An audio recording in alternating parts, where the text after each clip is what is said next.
So, eto na, mga sangkay, mayroon pong malaking pasabog ngayon tungkol po sa mga senador. Nako, nagkakabistuhan na.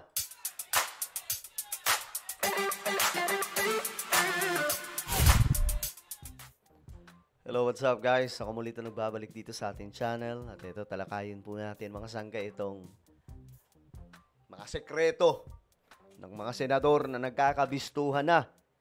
Nako, mga sangkay, sabi ko nga sa inyo, para po itong matatawag po talaga nating sindikato sa loob po ng gobyerno natin. Pero nyo, kapag naglalabas po ng budget, mga sangkay, naghahati-hati na pala bago makarating sa budget talaga para sa isang proyekto. Ganyan po kalala ang sistema sa Pilipinas. Kaya nga po, kung hindi dumating si BBM, hindi po matatapos. Hindi po mauumpisang kalkalin itong mga ganitong klaseng kalokohan. Well, anyway, ito na ha, nagkakabistuhan na mga senador.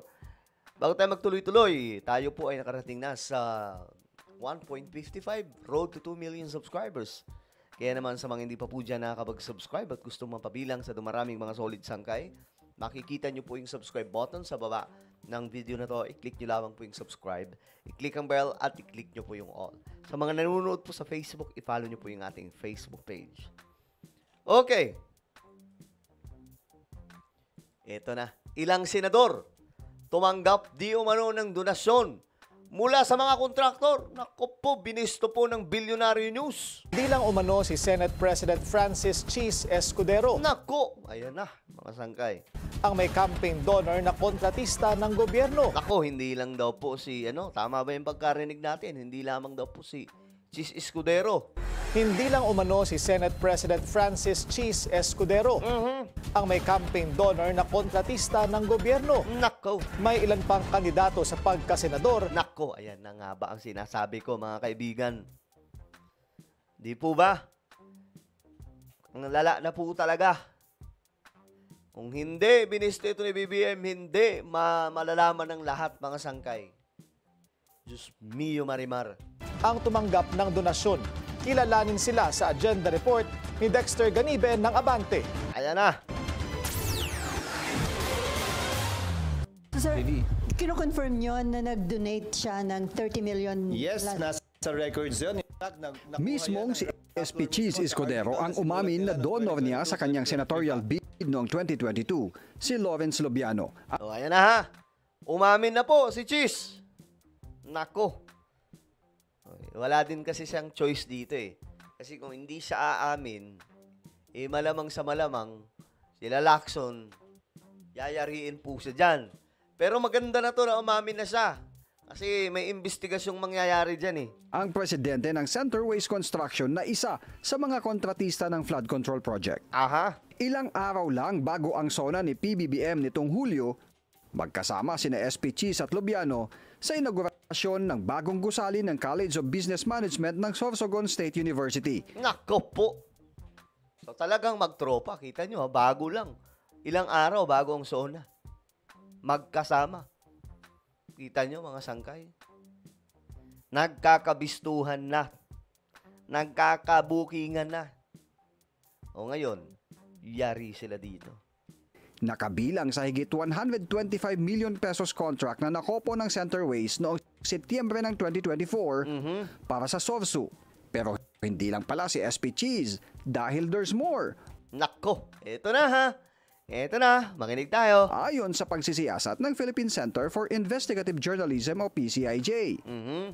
Sa report ng PCIJ isang taon makalipas ang 2022 elections, lumabas na si Senator Joel Villanueva. Ayan na.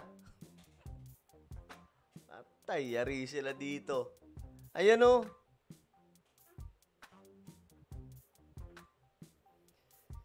Ay, nako. Alam nyo, di ko din talaga akalain to ba? Ay tumanggap umano ng 20 million pesos na donasyon para sa 2022 election mula sa New San Jose Builders Inc.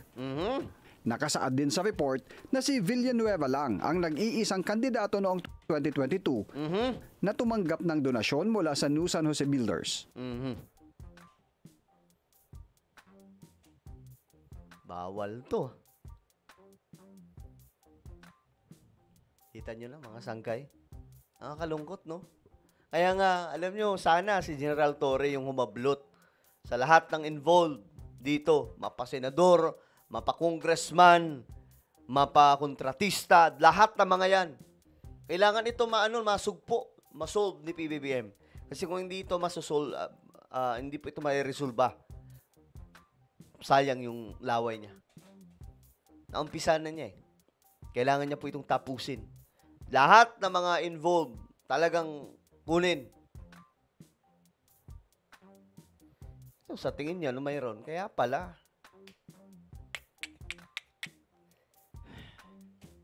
Ang kontratista ang siyang nakakopo ng 2.147 billion peso contract Grabe. para sa 19-story office ng National Housing Authority noong 2021. Nabatay sa record ng Philippine Government Electronic Procurement System, ay epektibo ang kontrata mula 2021 hanggang 2025. Aha. Sa hiwalay na report ng PCIJ, na pagsilip sa 2013 elections, tumanggap din umano ng donasyon si Senator Escudero ng 10 million pesos mula sa New San Jose Builders. Grabe, no? Grabe.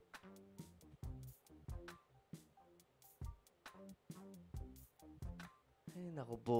Ewan ko ba anong nangyayari sa Pilipinas. Kailangan po talaga natin baguhin na po natin yung sistema. Mag-parliamentary system na po tayo. Yun po yung pinaka-best solution talaga dito. Kasi kaya tayo lulusutan ng mga ganitong klaseng problema. Kasi nga po, yung 1987 Constitution may problema. Problematic po talaga yan. Basura yan. Pangit yung sistema natin eh. Bakit hindi natin ayusin? Gawin na natin parliamentary system, di ba? Nang sa ganun, lahat ng proyekto, maliwanag na transparent po yan. Naku, ang ganda pa naman ng parliamentary system. Halimbawa, may proyekto na ilalabas. Pagdedebatihan pa yan. Tapos, pag inilabas na, hihimay-himayin yung pera na gagastusin dyan. Kapag ka naipagawa na, titingnan ulit yan. Kung totoong nagamit ng maayos yung pera at kung maayos yung gawa. Ganyan po yung parliamentary system eh. Makakakita din po tayo ng weekly debate na kung saan yung mga problema ng bansa na a-address. Mismong Prime Minister ang umaharap sa debate. Ganyan po. Kaganda. Transparent po kasi talaga yung parliamentary system, unlike dito sa natin mga sangkay sistema, presidential system. Tapos kitang-kita po natin mga sangkay kung paano tayo inuogag sa mga politiko. Kita nyo to. At isa pang 10 million pesos mula naman sa Tokwing Construction. Ganon din umano sina Senators Bam Aquino, Nancy Binay at JV Ejercito. Nako, ayan na ha. Nagkakalabasan na. Oh. Pambihira yan. Naku, yari talaga to.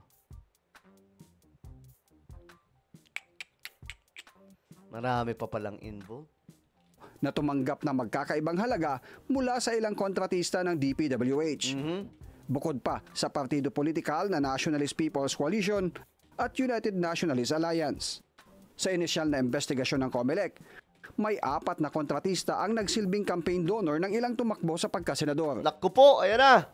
Pero hindi lang ang Statement of Contributions and Expenditures ng mga senatorial candidate ang sinisilip ng COMELEC, kundi pati na rin sa mga kongresista at party list.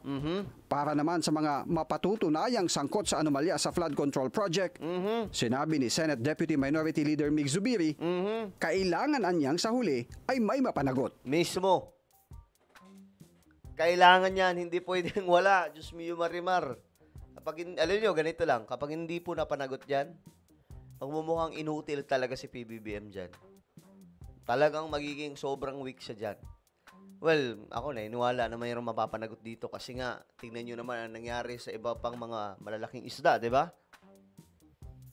Tingin ko talaga si Tory ang hahablot sa mga ito. Abangan lamang po natin.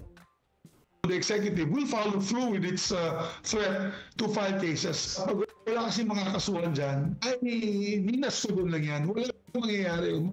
Nariyan niya ang mga kasong graft, estafa, economic sabotage, Correct. at bribery corruption na nag-aabang sa mga mapatutunayang nagsabwatang opisyal at pribadong kumpanya o individual.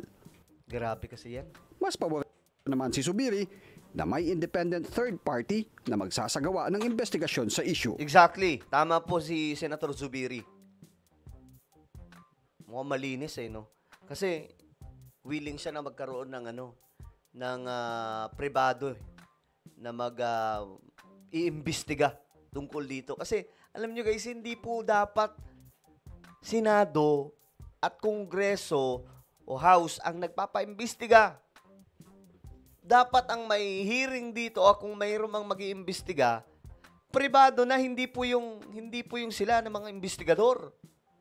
Kasi itong mga sangkay, yung iba dyan, ginagawa nga lang po yung hearing na panakipbuta sa mga tropa nila O kahit nga po sa Senado, mga sangkay, alam po natin, may pagka-double standard kasi nga po, sino yung andon?